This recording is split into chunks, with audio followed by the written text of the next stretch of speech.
Haruto était un perdant pathétique, constamment victime d'intimidation jusqu'à ce qu'il devienne complètement enfermé, perdant sa vie à regarder des récapitulatifs d'animes. Sa misérable existence a pris fin lorsqu'il est mort en regardant son écran, et Fonkun l'a envoyé dans un autre monde. La déesse des intrigues, éprouvant de la pitié pour sa triste vie, a promis de le réincarner avec des capacités surpuissantes et un harem de filas d'animes de renom pour compenser la vie de pourriture cérébrale qu'il avait vécue. Soudain, Haruto s'est réveillé en tant que fils de Kan, un homme privé de sommeil qui semblait à peine capable de fonctionner. À ce moment-là, le magicien de la cour arriva avec un cristal magique pour mesurer les capacités du bébé. Le roi s'attendait avec impatience à ce que l'enfant soit maîtrisé, étant donné que la reine, connue sous le nom de Flash Princess, avait vaincu le roi démon. Il espérait un niveau de base de 50, mais le mage annonça le résultat choquant. Le niveau de base d'Haruto n'était que de 2. Pour aggraver les choses, il n'avait aucune affinité élémentaire, ce qui signifie qu'il ne pouvait utiliser que la magie de barrière. En entendant cela, le roi a qualifié son propre enfant d'échec. Aussi froide que le roi, la reine accepta sans hésitation et ensemble, ils décidèrent de déclarer publiquement que leur enfant était mort pendant l'accouchement. Haruto réalisa que sa terrible chance l'avait suivi même dans cette nouvelle vie. Malgré les tentatives des mages pour l'en dissuader, le roi leur ordonna d'abandonner Haruto dans la forêt. Pendant ce temps, la déesse des complots commençait à paniquer. Elle se plaignait d'avoir rendu Haruto si puissant que leur système ne pouvait pas lire avec précision ses niveaux de mana cachés. Non seulement elle ne lui a pas attribué d'affinité élémentaire, mais elle a également élevé son véritable niveau à 1002. Désormais seul dans la forêt, Haruto, enveloppé comme une momie, avait du mal à bouger. Désespéré, il décida d'essayer sa magie de barrière. À sa grande surprise, il fut capable de manipuler sa forme à volonté. Il a utilisé la barrière sur lui-même, lui permettant de se déplacer en utilisant son esprit. Soudain, un énorme loup est apparu et a immédiatement tenté de le dévorer, mais ses attaques n'ont pas pu pénétrer sa barrière. Haruto a tenté de créer une série de cubes barrières pour contre-attaquer, mais ils ont simplement rebondi sur le loup, qui n'a fait que devenir de plus en plus en colère. Réfléchissant rapidement, il utilisa sa barrière pour abattre un tas d'arbres afin d'attaquer la bête, mais cela ne causa pratiquement aucun dégât. En dernier recours, Haruto a invoqué un rocher géant des profondeurs souterraines pour tenter d'écraser le loup. Terrifié, le loup se rendit et demanda grâce. Au départ, Haruto n'avait pas réalisé qu'elle plaidait pour sa vie. Mais une fois qu'il l'a remarqué, le loup a expliqué qu'elle avait seulement eu l'intention de le manger pour augmenter son mana, ignorant sa véritable force. Lorsqu'elle demanda qui il était, tout ce qu'Haruto parvenait à faire était des sons de bébé. Malheureusement, le loup n'était pas team de Boss Baby et ne pouvait pas comprendre les bavardages d'Haruto. Ainsi, en utilisant sa magie de barrière, il a fabriqué une boîte vocale artificielle. Désormais capable de parler, il se présenta comme étant Haruto et expliqua comment ses horribles parents l'avaient laissé pour mort. Le loup, voyant son énorme aura magique, supposa qu'il était le seigneur démon et commença à paniquer. Haruto, peu intéressé par un chien trop grand, essaya de partir. Dans un moment d'insouciance, il l'a accidentellement nommé Flay, ce qui l'a amené à déclarer qu'ils avaient officiellement conclu un pacte. Alors qu'Haruto tentait d'expliquer le malentendu, son corps s'effondra soudainement de faim. Désespéré, il a demandé en plaisantant à goûter à ses treilleuses avant de mourir de faim. En entendant cela, Flay s'est transformé en une beauté aux cheveux roux avec une silhouette étonnante et, naturellement, un développement de l'intrigue. Haruto, au bord d'une catastrophe provoquée par un saignement de nez, utilisa rapidement sa magie de barrière pour invoquer une combinaison intégrale pour se calmer. Avant qu'ils puissent déterminer leur prochain mouvement, ils sentirent quelqu'un approcher et Haruto se prépara au pire. Un homme apparut, annonçant qu'il était venu chercher Haruto.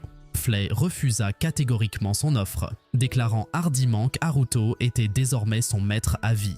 Le guerrier, imperturbable, expliqua qu'il était l'oncle de Haruto, le frère du roi, et qu'il était venu pour sauver son neveu. Reconnaissant Flay comme un démon, l'homme nota qu'elle n'avait pas fait de mal à Haruto et lui proposa à la place d'en faire sa servante, ce qu'elle accepta. Avant leur départ, l'oncle de Haruto a simulé sa mort, s'assurant que le royaume supposerait qu'il avait été dévoré par un démon sauvage. 9 ans plus tard, dans la succession de Margrave Gold, Haruto avait désormais une sœur cadette nommée Charlotte. La vie avait été paisible jusqu'à présent, mais Haruto ne pouvait s'empêcher de sentir que Charlotte sentait sa nature dégénérée et le méprisait secrètement, le mettant mal à l'aise. Pendant ce temps, Flay restait inconscient de ce qui le troublait. Dans sa chambre, Haruto avait créé un clone de lui-même pour lui servir de double, au cas où il déciderait un jour d'abandonner sa famille. Cependant, le plus gros problème était que Flay le suivrait définitivement, ce qui contrarierait Charlotte. Frustré, il envisagea même de créer un clone de Flay pour faire face à la situation, mais l'idée semblait tirée par les cheveux. À ce moment-là, son père l'a appelé dans la cour pour sa première séance d'entraînement à l'épée. Au début, son père activa son aura de guerrier, faisant craindre à Haruto d'avoir de sérieux ennuis s'il était frappé. Ainsi, Haruto a amélioré ses capacités physiques grâce à sa barrière magique. Il a sauté sur son père pour lancer une attaque, mais son père a facilement esquivé. Cependant, lorsque l'épée de Haruto toucha le sol, elle se brisa, laissant un grand cratère, à la grande surprise et approbation de son père. Ce soir-là, au bureau, le père de Haruto, Gold, confia à sa femme qu'il soupçonnait Haruto d'être un démon réincarné, la faisant paniquer. Gold a ajouté qu'il savait que la famille royale avait des antécédents de mélange avec des démons, ce qui pourrait expliquer les étranges pouvoirs d'Haruto. Même s'il ne possédait pas les traits typiques des démons, comme des cornes ou une queue, Gold pensait que le blason royal pourrait détenir le secret. Cela pourrait aussi expliquer pourquoi Flay, elle-même un démon, était restée si fidèle à Haruto tout en se prélassant dans sa chambre.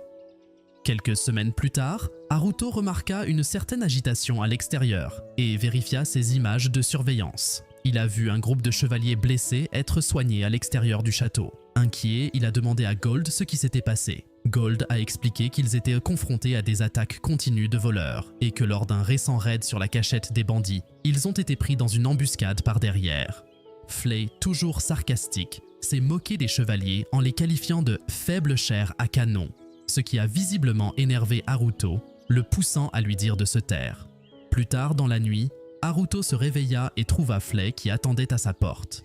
Il l'a emmené dehors et lui a montré des images de surveillance des alentours du domaine, dans l'espoir de retrouver le groupe de bandits responsables de l'attaque. Ensemble, Haruto et Flay ont décidé de se rendre à l'emplacement des bandits, tandis que Charlotte, sa sœur, les a repérés en train de se faufiler par sa fenêtre. Pendant ce temps, les bandits célébrèrent leur victoire sur les chevaliers, prévoyant de revenir dans leur province avec la bonne nouvelle. Soudain, Haruto apparut et les figea rapidement en utilisant ses barrières. Un bandit particulièrement arrogant, avec des dents de lapin, a pris Haruto pour un enfant inoffensif, jusqu'à ce qu'Haruto le projette contre le mur avec ses barrières, lui faisant regretter sa bêtise. Haruto a menacé de les retirer vivants à moins qu'il ne lui donne des réponses. Les bandits terrifiés ont avoué qu'ils étaient des soldats d'un empire voisin et qu'ils avaient un complice qui les avait fait entrer clandestinement dans le pays. Satisfait de l'information, Haruto partit et envoya une lettre anonyme à son père, l'informant de l'éradication réussie des bandits. Le lendemain, un messager apporta à Gold la lettre anonyme, ce qui ne fit qu'aggraver ses inquiétudes. Réalisant que l'Empire était impliqué, Charlotte devint curieuse de savoir qui s'était occupé des bandits. Après avoir analysé la façon dont la situation avait été gérée, Gold a conclu que le démon Flay, désormais devenu babysitter, en était probablement responsable.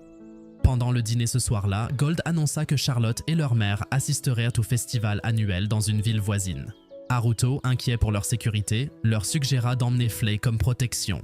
Il a ensuite rappelé que Flay avait effrayé les monstres du domaine à sa demande, s'assurant que la zone restait sûre. Un après-midi, Haruto fut brusquement réveillé par les alarmes du système de surveillance qu'il avait placé sur Charlotte des semaines plus tôt. Cela montrait que Charlotte et sa mère étaient attaquées par un groupe d'assaillants dans la forêt. Alors que la mère de Charlotte faisait de son mieux pour protéger sa fille, en érigeant une barrière pour protéger Charlotte des sorts, elle a fini par se blesser au cours du processus. Haruto a rapidement utilisé ces barrières pour communiquer des instructions à Charlotte, l'aidant à s'échapper à travers la forêt. Ils finirent par atteindre le bord d'une falaise, sans issue claire. La mère de Charlotte, ignorant qui les aidait, a décidé de fabriquer elle-même un appât pour assurer la sécurité de sa fille. Sortant de la grotte dans laquelle ils s'étaient cachés, elle dégaina sa lame sur elle, prête à sacrifier sa vie pour éviter de devenir otage. Heureusement, Haruto est arrivé juste à temps, utilisant ses barrières pour briser la lame avant qu'elle ne puisse se blesser. Il l'a ensuite ancrée en place avec sa magie tout en déclenchant un cri terrifiant qui a effrayé les attaquants, les faisant fuir de peur. Ce soir-là, la nouvelle de l'incident forestier parvint à Gold et Haruto. Non seulement les blessés ont été attaqués, mais ils ont également été guéris en même temps. Gold a demandé à Haruto ce qu'il pensait de la question. Ce à quoi Haruto a répondu que le mystérieux héros était probablement de leur côté. Il n'était donc pas nécessaire d'insister davantage. Gold, amusé, a traité Haruto de renarde astucieuse. Mais leur conversation a été interrompue lorsque Charlotte et leur mère, Italia, sont entrés dans la pièce avec Flay. Tout le monde s'embrassa quelques instants, soulagé d'être en sécurité. Étonnamment, Charlotte a également couru pour serrer Haruto dans ses bras, ce qui a choqué leurs parents. Elle est allée plus loin en lui annonçant son amour, provoquant un pincement de jalousie chez Flay. À partir de ce jour, Charlotte est devenue la plus grande admiratrice de Haruto et le suivait souvent partout, le harcelant avec attention. Un jour, Charlotte mentionna que leur bibliothèque contenait une vaste collection de livres sur la magie ancienne. Elle proposa d'y emmener Haruto et quand ils arrivèrent devant l'immense bibliothèque, qui semblait assez grande pour servir une véritable université, Charlotte commença à parcourir les étagères. Elle revint bientôt avec plusieurs livres et insista pour qu'Haruto l'aide à étudier, sans même attendre sa réponse. Elle s'est ensuite assise sur lui pendant qu'ils étudiaient, mettant Haruto mal à l'aise, même si cela ne semblait pas la déranger. En lisant les textes anciens, les histoires rappelaient à Haruto son ancien monde, où il pouvait regarder des animés toute la journée. Exprimant ses pensées à voix haute, il attira l'intérêt de Charlotte et se retrouva bientôt à expliquer ce qu'était un animé et à quel point il pouvait être amusant. Intrigué, Haruto a décidé de concentrer son énergie sur cette recherche sur les animés. Après 2 semaines d'efforts, il a réussi à se connecter à un serveur internet japonais, retrouvant ainsi l'accès à son ancien compte NEET. Haruto a initié Charlotte à l'animé, lui donnant la liberté de choisir ce qu'elle voulait regarder. Comme prévu, elle fut absorbée en quelques secondes. Ses yeux brillaient d'excitation, mais elle a vite admis qu'elle ne pouvait pas comprendre la langue et a demandé à Haruto de lui apprendre. Bien que douteux au début, Haruto fut étonné lorsqu'après seulement 6 heures, Charlotte maîtrisait déjà les hiragana, les katakana et les kanji de niveau intermédiaire. Au dîner, Charlotte s'était visiblement assoupie, ce qui a incité Gold à demander ce qu'elle et Haruto faisaient dans sa chambre. Avant que Haruto ne puisse répondre, Charlotte prétendit innocemment qu'ils étudiaient la magie ancienne. Le lendemain, Gold et ses forces entreprirent de s'occuper des bandits restant près des frontières de leur domaine. Charlotte, visiblement inquiète, a exprimé son inquiétude pour leur sécurité. Haruto la rassura en lui disant que les bandits restants n'étaient que de simples roturiers, contrairement aux soldats de l'Empire entraînés qu'ils avaient affrontés auparavant. Charlotte a néanmoins exprimé son souhait de paix, espérant que tout le monde puisse vivre harmonieusement. Haruto, plus pragmatique, lui dit que la paix était pratiquement impossible. Mais Charlotte, sans se laisser décourager, louait ses incroyables pouvoirs et le suppliait de se joindre à la bataille, ses yeux pétillants si pleins de passion qu'il ne pouvait refuser. Pour la divertir, Haruto a imaginé une tenue ridicule de super-héros se transformant en une blague ambulante, même si Charlotte ne semblait pas s'en soucier. Elle a adoré et a supplié de l'accompagner, mais Haruto a refusé, promettant à la place de lui donner une place au premier rang pour l'action de loin. Haruto arriva rapidement dans la forêt et piégea immédiatement les bandits dans une barrière. Son plan initial était de laisser le reste du travail à Gold, mais sachant que Charlotte regardait, il n'a pas pu s'empêcher de prendre une pose ridicule de super-héros avant d'assommer les bandits, se sentant un peu coupable d'avoir intimidé des adversaires aussi faibles. Lorsque Gold est finalement arrivé, il a demandé qui était ce mystérieux personnage. Haruto, dans son personnage dramatique, a simplement répondu « C'est toujours en attente ». De retour chez elle, Charlotte fut tellement amusée et émue par son comportement clownesque qu'elle l'encouragea à continuer à combattre les bandits autour du domaine. Cela lui a valu le surnom de « Le Chevalier Noir », à son grand amusement. Plus tard, Haruto a finalement perfectionné son clone, qui était tout aussi paresseux et démotivé que lui. Charlotte vint dans sa chambre et découvrit 2 versions tout aussi ennuyeuses d'Haruto se chamaillant. Lorsque Flay a demandé la présence d'Haruto à l'extérieur, il a essayé d'envoyer son clone à sa place, mais le clone paresseux a refusé. À contre-cœur, Haruto sortit et fut accueilli par un jeune garçon arrogant nommé Prince Laius, accompagné de sa sœur Polly, la princesse Marianne. Apparemment, ils étaient les vrais frères et sœurs de Haruto, qui n'avaient pas été jetés dans les bois comme lui. Laius, plein d'arrogance, a défié Haruto en duel, promettant d'y aller doucement avec lui. Cependant, Haruto était plus préoccupé par la taille de la tête de Laius. En parcourant ses statistiques, il découvrit que Laius était actuellement au niveau 9, avec le potentiel d'atteindre le niveau 40, un niveau décent étant donné que le plus élevé du pays était 77. Laius se jeta soudainement sur Haruto, mais Haruto esquiva négligemment, ce qui rendit le prince furieux. Pour le divertir, Haruto a utilisé une barrière de renforcement sur lui-même et a permis à Laius de le transformer en piñata humaine, renforçant ainsi l'ego du prince. Cependant, Laius a commis l'erreur d'exiger qu'Haruto riposte. En un instant, Haruto apparut derrière lui et lui donna une légère claque sur la tête, mettant fin au duel. Les jours passèrent et Charlotte devint obsédée par les images de surveillance autour du domaine, attirant souvent l'attention de Haruto sur quelque chose qui sortait de l'ordinaire.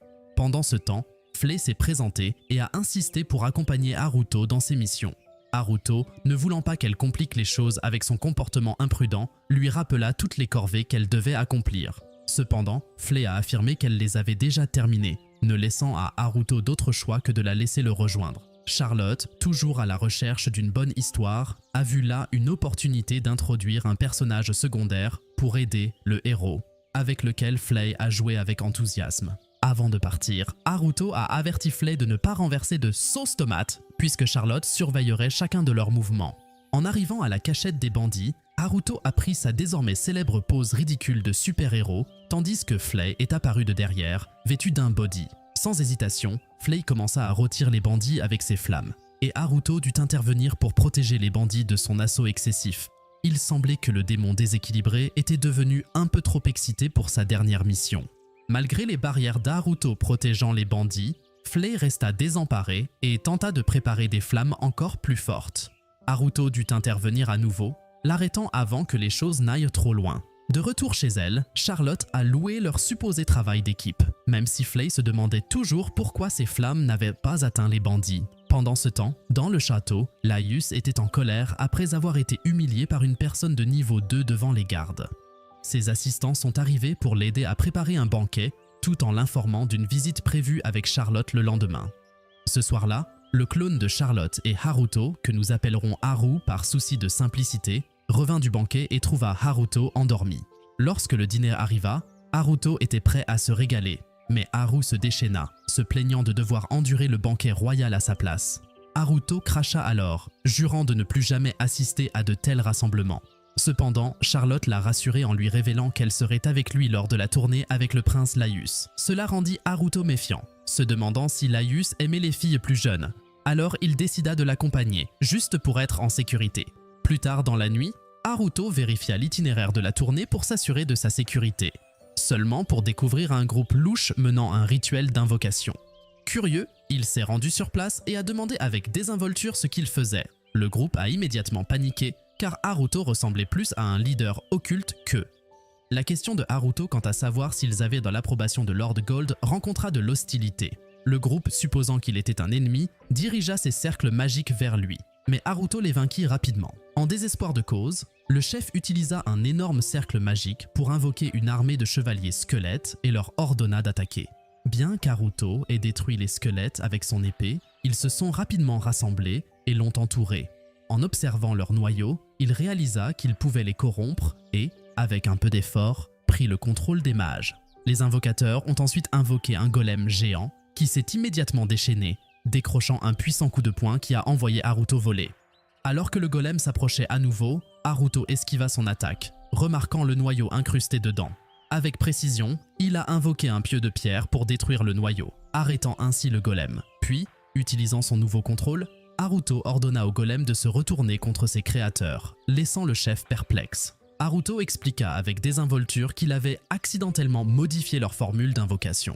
Après avoir rassemblé les mages, Haruto a tenté d'interroger le chef, même si l'homme n'a pas été intimidé par ses pitreries. Haruto, frustré, décida d'enterrer vivants les hommes du chef. Cet acte terrifiant a forcé le chef à avouer qu'il s'agissait de l'unité d'invocation personnelle de la reine, envoyée pour attaquer la tournée royale. Leur mission était d'assassiner Charlotte. Haruto, désormais pleinement conscient que les troubles dans la région étaient orchestrés par la reine, se souvint de la façon dont elle l'avait facilement abandonné dans le passé pour protéger son statut. Cela n'a fait qu'alimenter sa détermination à protéger Charlotte et à mettre fin au projet de la reine. Le lendemain, pendant la tournée, Charlotte a évoqué avec désinvolture le duel de Laius avec Haruto, rassurant le prince de ne pas se sentir mal puisqu'il n'avait aucune chance. Haruto, qui se tenait tranquillement à côté, ne put s'empêcher de sourire narquoisement. Laius était clairement enragé, et quand Haruto essaya de désamorcer la tension, Laius craqua et lui dit de se taire. Tandis qu'ils poursuivaient leur route, la voiture s'arrêta brusquement. Le groupe est sorti pour admirer un vaste champ de blé doré. Pendant que Charlotte jouait avec ses cousins, Haruto s'approcha de son père, Gold, et lui demanda, d'une manière voilée, ce qu'il ferait si la reine complotait pour tuer Charlotte. Mais l'or était déjà devant lui. Grâce au chevalier noir, il avait interrogé les mages capturés la nuit précédente et était au courant des plans de la reine.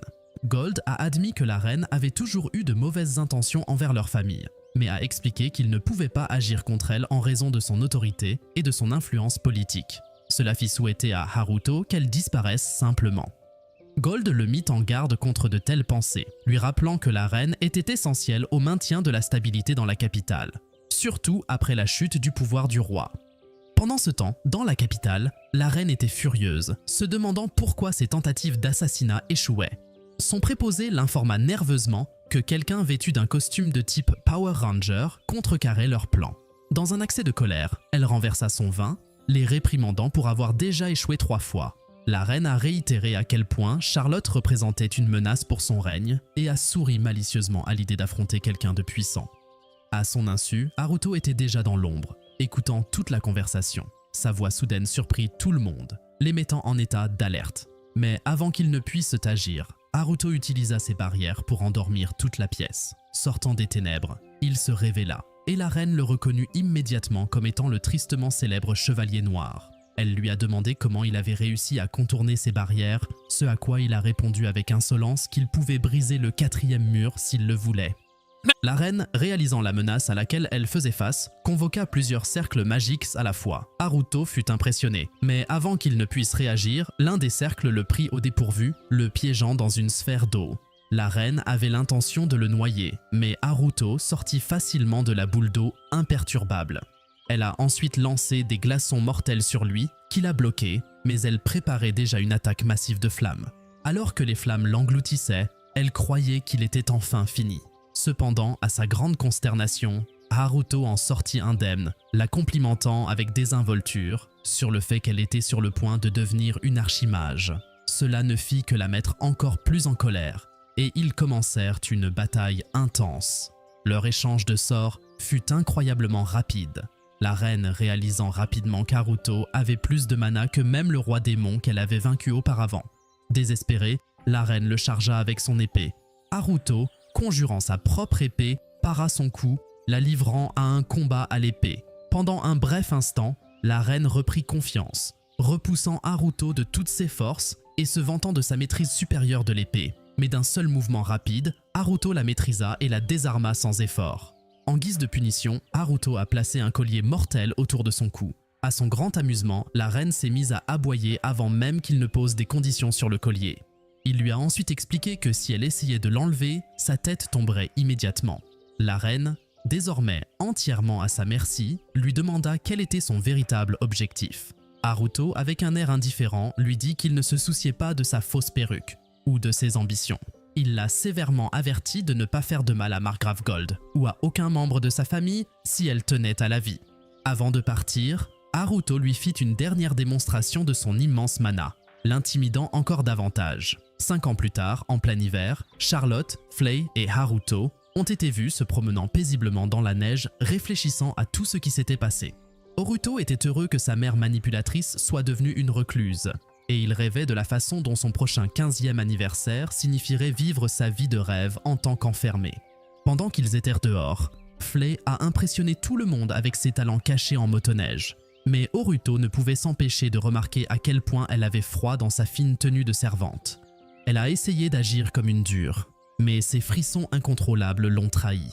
Se sentant légèrement responsable, il lui créa une cape d'hiver et lui dit de lui faire savoir si elle avait des problèmes. Mais avant qu'elle ne puisse répondre, il lui refusa effrontément son aide, la taquinant davantage. À ce moment-là, leurs parents arrivèrent et Gold les informa que la reine n'avait pas été vue en public depuis un moment. Des rumeurs circulaient, selon lesquelles elle portait un collier d'esclave. De retour chez lui, Gold a lancé une autre bombe sur Haruto. Il devait s'inscrire à la Royal Academy une fois le printemps arrivé. Haruto, bien sûr, était contre l'idée, mais Gold expliqua que l'inscription était accompagnée d'une lettre de recommandation royale du roi, ne lui laissant aucune possibilité de s'échapper.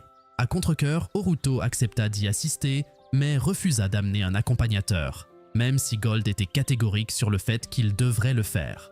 Son esprit considéra brièvement Flay, mais il écarta rapidement l'idée, pensant qu'elle était trop dispersée pour la vie en ville. Dans sa chambre, Horuto a tenté de confier la responsabilité à son clone, Haru, lui demandant de fréquenter l'académie à sa place. Sans surprise, Haru a refusé, l'accusant d'avoir tenté d'éviter sa responsabilité. Haruto a souligné que sans magie, il serait expulsé rapidement, mais Haru a contré cela avec un effort approprié, cela pouvait être fait.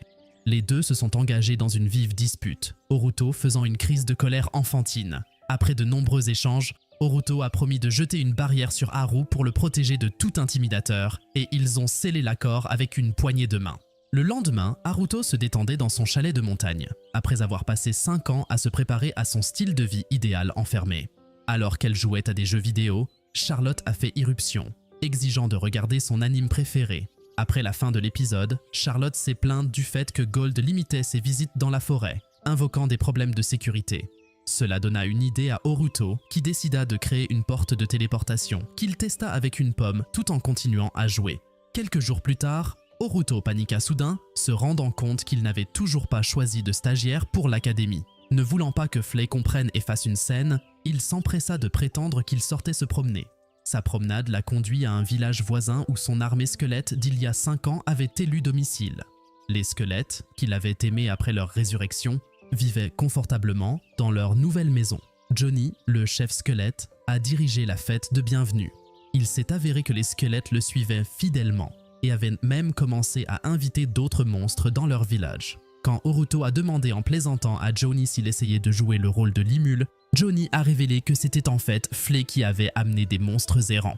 Après avoir échoué à trouver un accompagnateur approprié, Horuto rentra chez lui, seulement pour être accueilli par Flay, qui avait compris sa recherche. Se souvenant de l'avertissement strict de Gold de ne pas prendre Flay comme serviteur, Horuto lui dit froidement de s'occuper de ses propres affaires, lui brisant le cœur alors qu'il s'éloignait. Partie 16.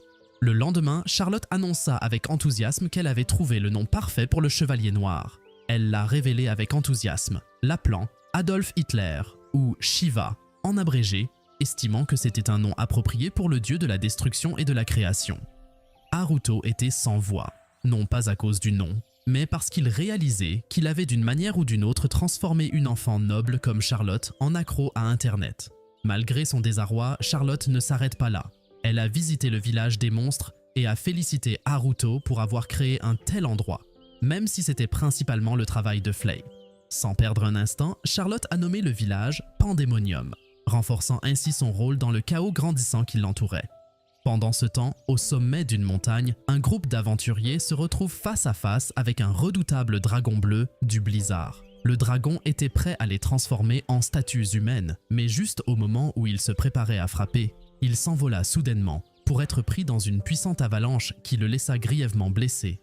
La nouvelle de l'apparition du dragon près de la frontière parvint bientôt à Gold. Bien que Horuto ne pensait pas que cela les regardait, Gold exprima sa crainte que le dragon ne se déchaîne une fois qu'il l'aurait récupéré.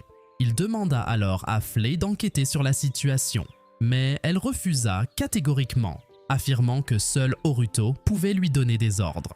Avec un soupir, Horuto lui dit à contre-cœur d'aller voir le dragon, bien qu'il remarquât son hésitation.